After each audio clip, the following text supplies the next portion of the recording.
Welcome to McPlum, simple solutions served daily. In this video, I will show how to make biscuits in home.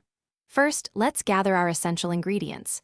You'll need 2 cups of all-purpose flour, 2 teaspoons of baking powder, and 1/2 teaspoon of salt.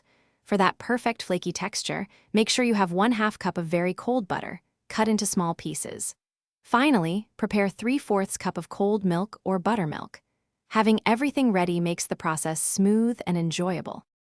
Now, let's get our hands a little messy. In a large bowl, whisk together your dry ingredients. Next, cut in the cold butter using a pastry blender or your fingertips until the mixture looks like coarse crumbs. Gradually pour in the cold milk, mixing just until a soft dough comes together. Turn it out onto a lightly floured surface and gently knead 5 to 6 times. Then, use a 2-inch round cutter to shape your biscuits. It's time to bake these beauties.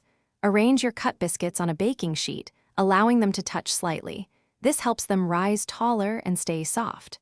Preheat your oven to 425 degrees Fahrenheit. Bake for 12 to 15 minutes, or until the tops are beautifully golden brown and the insides are fluffy. For an extra touch of deliciousness, brush them with melted butter right after they come out of the oven. Your homemade biscuits are ready to enjoy.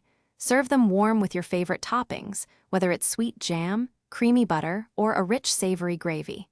If you have any leftovers, store them in an airtight container at room temperature for up to 2 days to maintain freshness. And hey, while you're enjoying these delicious treats, remember to stay hydrated. Check the description for a link to the Oala water bottle and other great deals. You can gently reheat any remaining biscuits in the oven or microwave for that fresh baked taste. Thanks for watching. Stay juicy and subscribe.